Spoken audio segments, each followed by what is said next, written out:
Hallelujah. Magandang gabi po mga kapatid ko sa pananampalataya.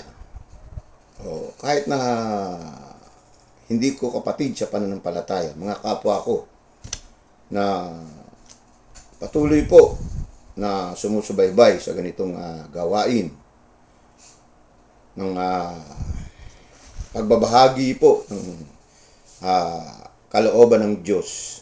Hallelujah. So ngayon po ay araw po ng Miyerkules. Ang ibabahagi ko po sa inyo ay ito pong isinulat ni Apostol Pablo sa mga taga Thessalonica. Binigyan po ng babala. Kasi nung ito po'y binasa ko, itong aklat na to, medyo nag-worry po siya kasi merong nagpapakalat na aral na nagbibigay takot doon po sa mga Kristiyano sa kapanahunan niya po. Hallelujah. So, ngayon marami rin pong ganyan nangyayari sa kapanahunan natin. Kamakailan lang po, meron akong napanood sa Facebook na nagbabahagi po nitong mga babasahin, mga na ang nilalaman po nito ay do you believe in Satan na nakalagay po ron.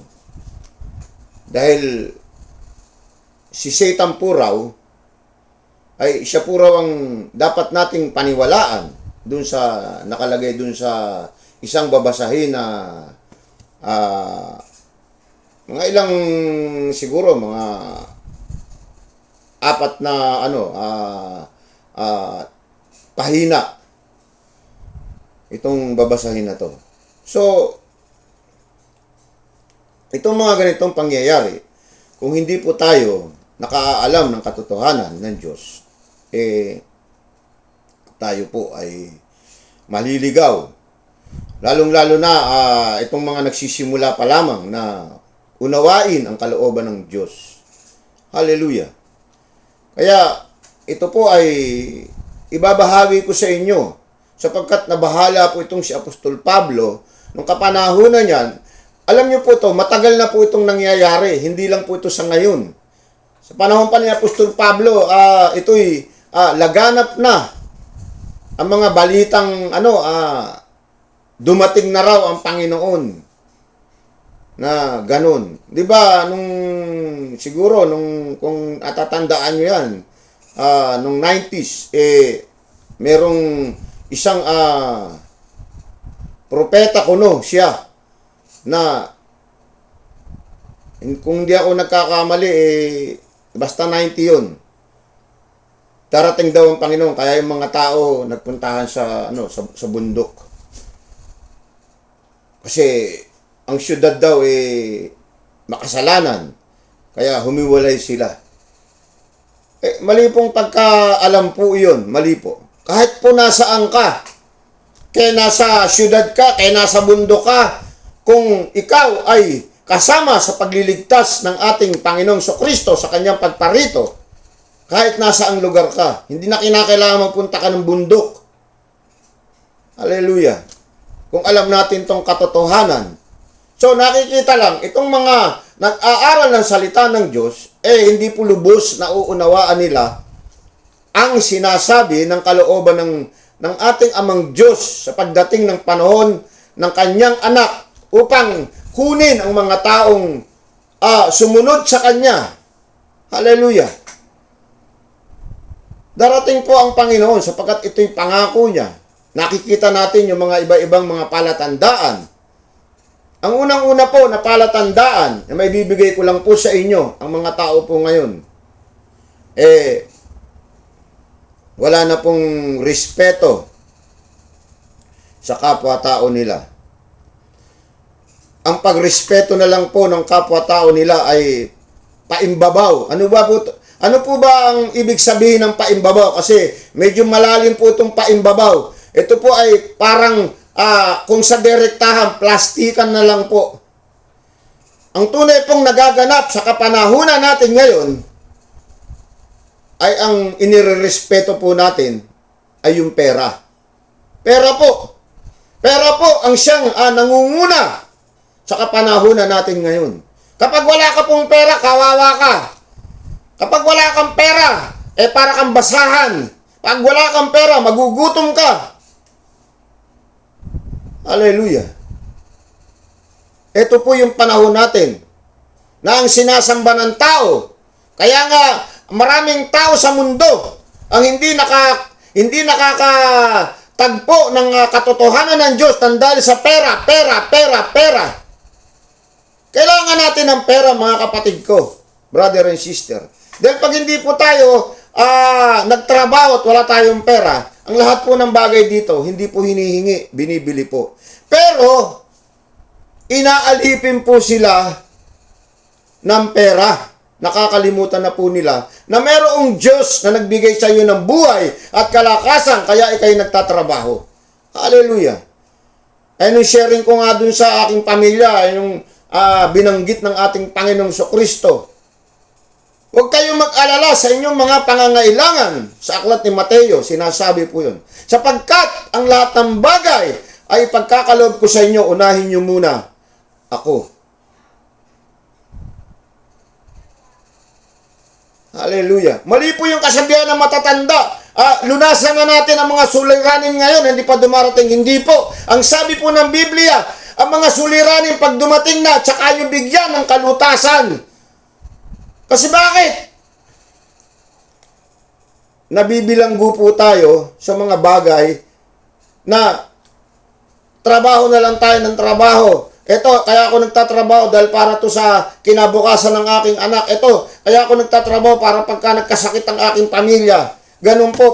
Wala na pong para sa Diyos. Hallelujah. Kanya nga sinasabi ng Panginoon, ang isang suliranin, kapag nandun at saka nyo solusyonan. Hallelujah. At ang lahat ng bagay na yan, anumang pangangailangan nyo, ay nalalaman ng Diyos. Hallelujah. Maraming tao ngayon maraming mga nagpapatotoo ngayon. May napanood nga ako, mga sikat, mga artista yan, didirektahin ko na, mga artista, may mga paiyak-iyak pa. Pagka ini-interview, sino tong umi-interview sa kanya? Itong Gonzaga na babae, may mga paiyak-iyak pa. Pero makikita mo yung kanilang buhay, nandun pa rin sila. Sa trabaho nilang, ng sanlibutan ang siyang nagpapatakbo. Hindi ba natin nalalaman, nababasa, kung talagang inaamin natin tayo Kristiyano na hindi maaaring makipag-isa ang santong banal na espiritu sa espiritu ng sanlibutan. Hallelujah. Para natin malaman yon, ibinibigay ko lang sa inyo ang katotohanan. Kasi ang ginagawa nyo ay ang sarili nyong pagkakaunawa. Iiyak-iyak kayo. Magpapatotoo kayo. Subalit, ang trabaho nyo na makasanlibutan, hindi nyo binibitawan. Ano ang sabi ng Panginoon sa Mateo? Kung nais nyo sumunod sa akin, bitawan nyo ang mga bagay na minamahal ninyo. Hallelujah. Yun po ang tunay na paglilingkod.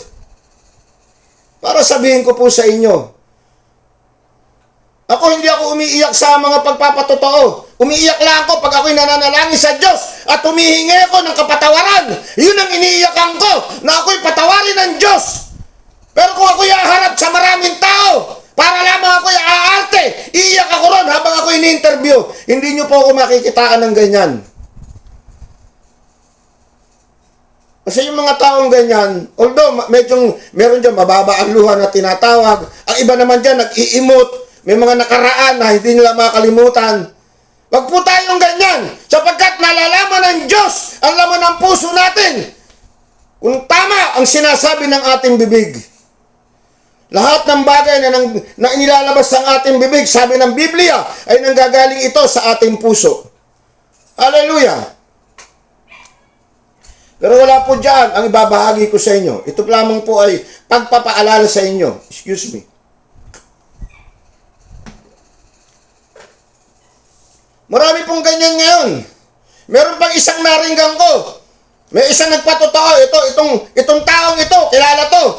Sa lipunan, hindi lamang dito sa Pilipinas, sa buong mundo. Nagpatotoo siya.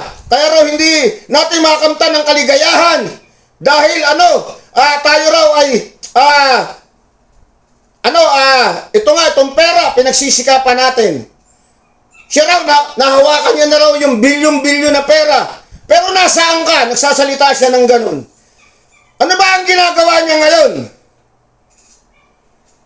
Alam mo, bago tayo magsalita, manalangin muna tayo. Kasi yung sinasabi natin ay parang kinakain din natin. Opo. Itong taon to na sinasabi niya, hindi niya alam na siya pala yung sarili niya ang kanyang pinatatamaan. Nahawakan niya na raw yung ganong bilyon-bilyon na pera. Wala raw kwenta yan, hindi raw yan ang kaligayahan. Hallelujah! Hinahamon kita. Kung hindi ka kaligayahan ng pera, panigay mo yung pera mo sapagkat ganun din ang inutos ng Panginoon doon sa taong mayaman na nagtanong sa kanya, Panginoon, Guro, paano ba ako makaparoroon sa kaharian ng langit? Sure-kating ko na anong sabi ng Panginoon. Umuwi ka sa inyo, ipagbili mo ang iyong lahat ng ari-arian at ipamigay mo sa mahihirap. Ano nangyari doon sa mayaman? Hindi niya po ipinagbili. Pumait po yung kanyang puso. Automatic, pag sinabing pumait, tumanggi po siya. Kasi wala na pong wala na pong kasunod dun sa verses na yun Basta pumait na yung kanyang puso. So ano sabi ng Panginoon dun sa susunod na verses? Mahirap sa isang mayaman ang makapasok sa kaharian ng langit. Anya yan sinasabi ko sa iyo. Bago kayo magsasalita, siyasatin nyo muna ang inyong sarili. Baka yung sinasabi nyo ay yung sarili nyo sinasaway ninyo. Hallelujah! Maraming salamat po. Pero ang ating ibabahagi ko po sa inyo ay ito nga pong nagugulumihanan itong si Apostol Pablo sa kapanahunan niya nang siya'y dumalaw sa Tesalonica sapagkat may nagpapakalat na mga mangangaral na dumating na raw ang Panginoong Jesucristo. Hallelujah! Subalit ito, babasahin ko po sa inyo sa ikalawang Tesalonica,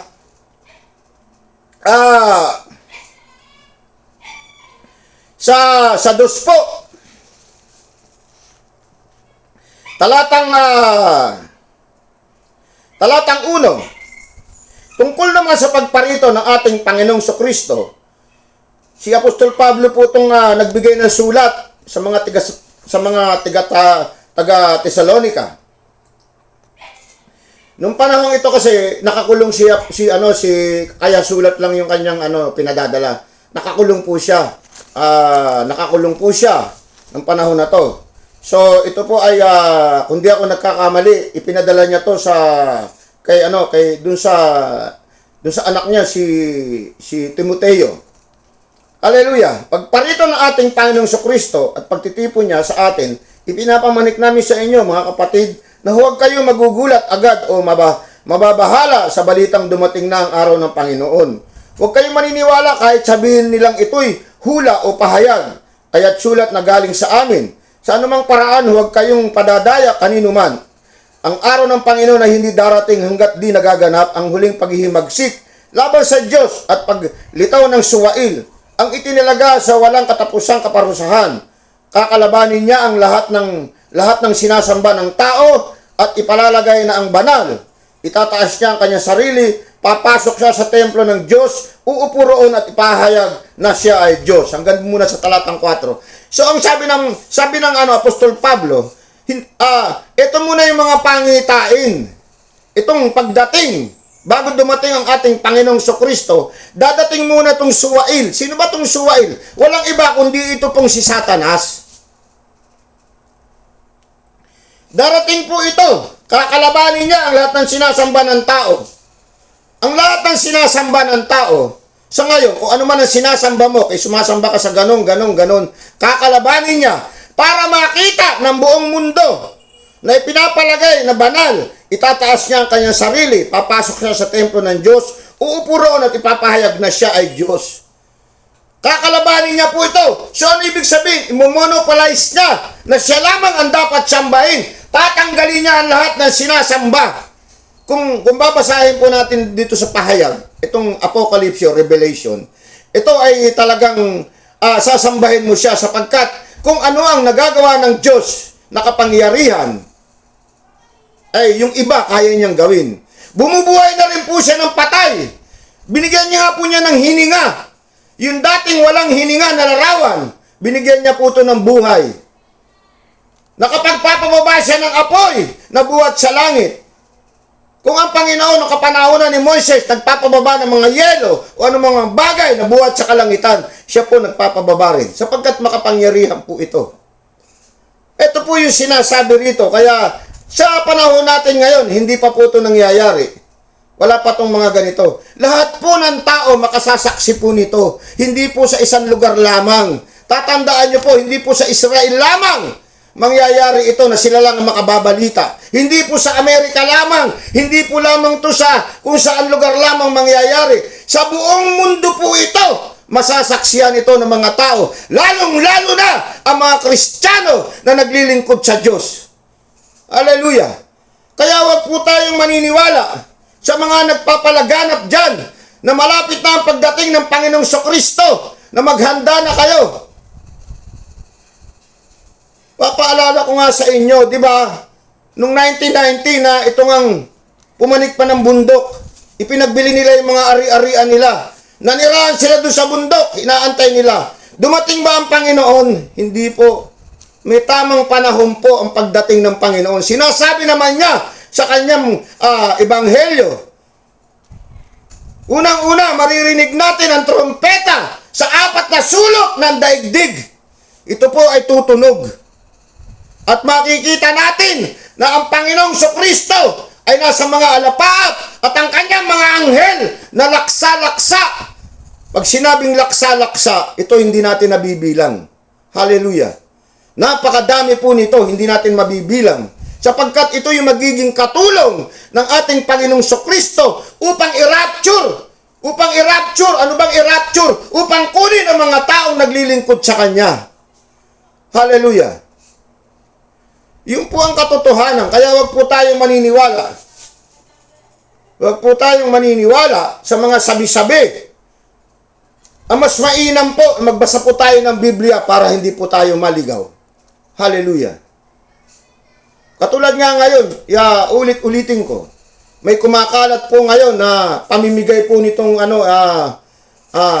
itong babasahin na ipinapalagay po na namimigay nito na itong si Satanas talaga ang nagbibigay ng kaligayahan.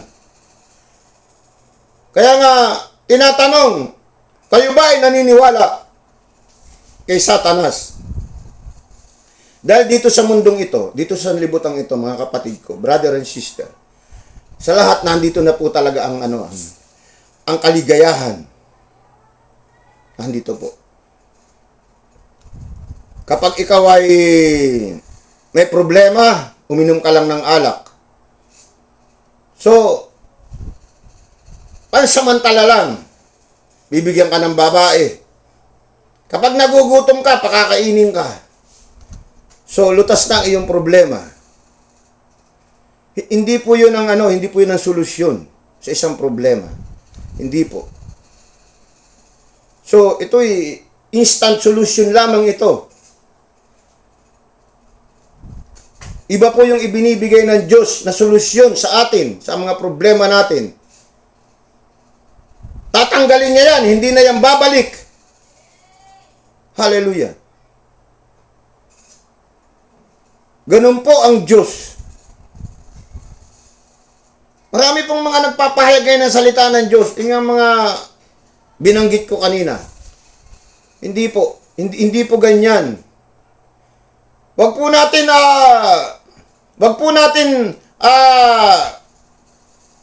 isama yung ating sarili. Ang ibig ko sabihin, sa ating pagpapahayag, wag yung ating nalalaman. Basahin lang po natin ang Biblia. Hallelujah.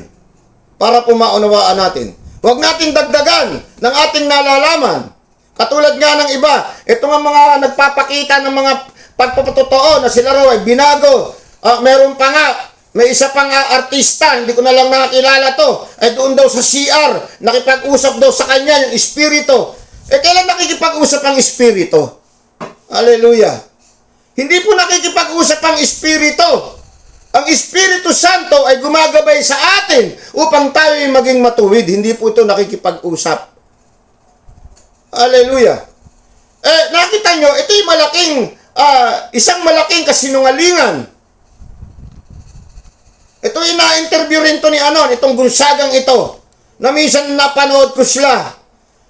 Kapag ito napanood ng maraming tao, alam mo naman ang mentality ng tao, ina-idolize nila ng mga artista na yan, di maniniwala ang maraming tao sa kanila. Maraming matitisod. Hallelujah.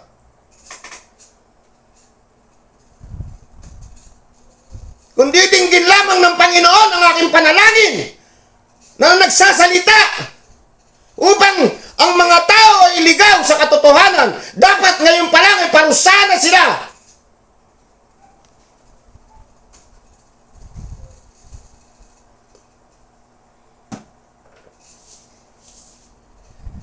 Dapat ngayon pa lang parusahan na sila. Sapagkat inililigaw nila ang maraming tao. Maraming mga tao ngayon, ang mentality nga, kapag ikaw artista, ina-idol ka nila. Kaya nga maraming mga tisod ngayon, liko ang pananampalataya kasi nakita lamang yung kanilang idol na doon sa ganong church, doon na rin sila magpapa-convert. Ganun po ang mentality ng tao ngayon. Hindi po. Ako, wala po akong ina-idol. Iisa lang po ang ina-idolize ko. Walang iba kundi ang ating Panginoong Kristo na siyang tumubos ng ating pagkakasala. Kaya siya lang ang pinili kong idol. Kaya sinasabi ko nga, kung gusto nyo ako maging maging kaibigan nyo muna ang ating Panginoong Kristo. Magiging kaibigan nyo ako. Hallelujah. Ito po yung malaki po itong, kung hindi man, ito'y malaking kasinungalingan, ito'y malaking kahibangan. Malaking kahibangan po ito. Baka nag-hallucination ka, o ewan ko ano nangyayari sa mga ganitong klaseng tao. Unang-una, kapag meron kang Diyos sa iyong buhay, maging ang iyong buhay dapat baguhin mo. Lalayo ka sa kasalanan. Maging ang trabaho mo kung nakakaapekto sa paglilingkod mo sa Diyos, kung ang iyong pinagsisilbihan ay sanlibutan.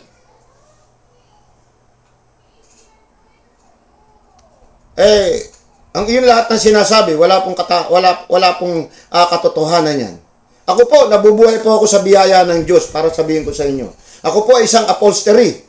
Nag-aantay lang po ako ng trabaho na pinagkakalob sa akin ng Panginoon Diyos. Nagpo-post lang ko. Ipinagpe-pray ko muna, Panginoon, bigyan mo ako ng trabaho sapagkat sa ngayon nga po, medyo paubos na po yung pagkain ko. Kaya ako'y nanalangin na naman sa Diyos, Panginoon, paubos na po itong budget na pinagkaloob mo sa akin. Wala pong nagbibigay sa akin pagpapahayag. Pero hindi ako pinababayaan ng Diyos, maging ang pamilya ko, na ako'y magkaroon ng panggastos para ako'y mabuhay. Hallelujah. Marami na pong mga kasagutan ang natugon sa akin ng Diyos sa buhay ko. Hallelujah. Iyon po ang tamang pananampalataya. Hallelujah. Magpapatotoo ka na hindi pera ang nakapagbibigay ligaya. Subalit ikaw naman naliligo ka sa salapi. Hindi mo kayang ipamigay ang iyong salapi sa mga nangangailangan. Mali po yun. Mali po yun. Walang pinag-iwan sa sinabi ng ating Panginoon sa Mateo. Inaalisan mo ng puwing ang iyong kapatid. Subalit, hindi mo nakikita ang napakalaking puwing sa iyong mata. Hallelujah. Hallelujah. Kaya ako, bago po ako nagpahayag nito, ang lahat ng bagay ay pinag-aralan ko muna. Hindi ko po pinag-aralan na ako'y matuto sa salita ng Diyos. Pinag-aralan ko kung paano po layuan ng kasalanan. Opo. Pinag-aralan ko kung paano ko layuan ang mga bisyo ko. Hallelujah. Yun po ang katotohanan. Hindi po yung magpapatotoo ka, magtetestimony ka sa harapan ng maraming tao. Ang buhay mo naman, nabubuhay ka pa sa sanlibutan. Sumasamba ka pa sa Diyos-Diyosan. Sumasamba ka pa sa ginawa ng tao na ribulto. Meron ka bang katotohanan? Magbasa ka sa Biblia. Sa panahon pa ni Moses, kanya nga ang Israel, hindi nila nakamtan ang pangako ng Diyos sapagkat sa pagsamba nila sa mga Diyos-Diyosan. Hindi po nagtagumpay ang Israel, napakatigas ng ulo ng Israel. Hallelujah. Hanggang sa ngayon, magpunta ka ng Israel, hindi na nila nakikilala ang ating Panginoon Kristo, mas kilala pa nila si Moises doon. Hallelujah. Ganun po ang mga Israelita. Pero ang kaligtasan, wala na po sa kanila. Kasi, napili na ng Panginoon. Napili na. So, ang inaantay na lang ngayon, kung babasahin nyo itong bagong tipan, yung mga hintil na naniwala sa Panginoon, inaantay na lang na mabuo ang bilang. Tayo, mga hintil. Ano ba ibig sabihin ng mga hintil na hindi naniniwala sa Diyos? O mga pagano na hindi tayo naniniwala sa Diyos? Inaantay na lang ang tamang bilang.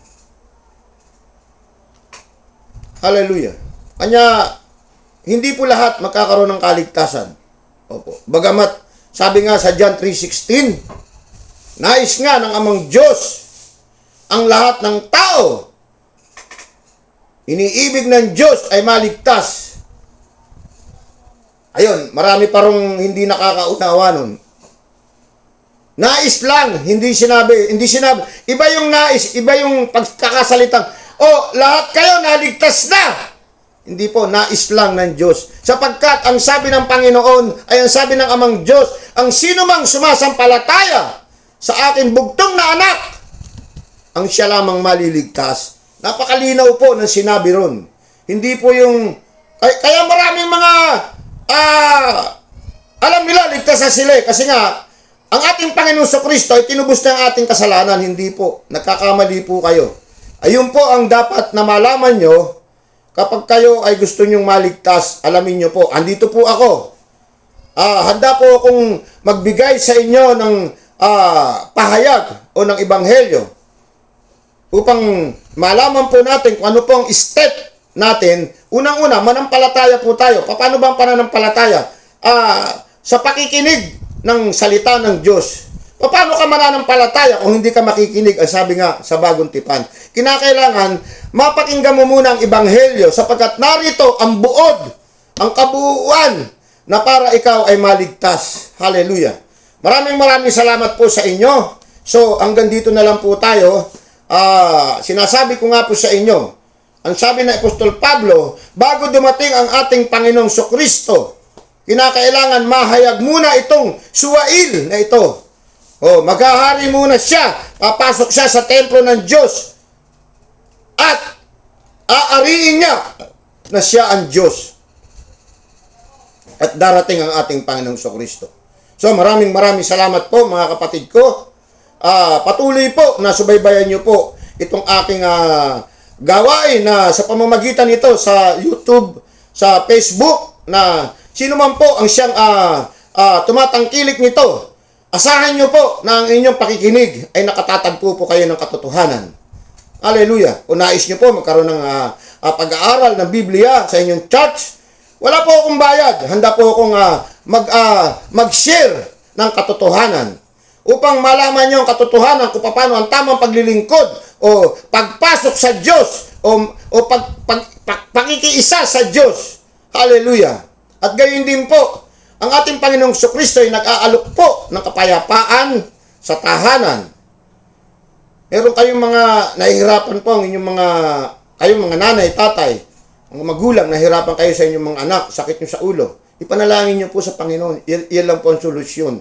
Ipanalangin nyo po at ilapit nyo po sa akin. Ilapit nyo po sa akin. Ilapit nyo po sa akin.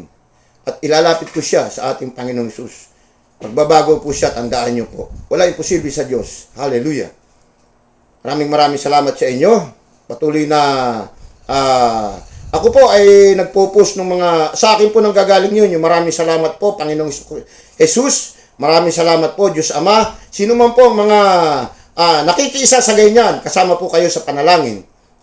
Maging ang nanonood po sa aking mga inilalive ng mga ganito pong pagpapahayag, kasama po kayo sa panalangin. Huwag po kayo manghina, huwag po kayo magsawa sa pakikinig sapagkat ito po ang siyang buhay ng Kristiyano. Kapag hindi po tayo nakinig ng salita ng Diyos, mamamatay po ang ating kaluluwa.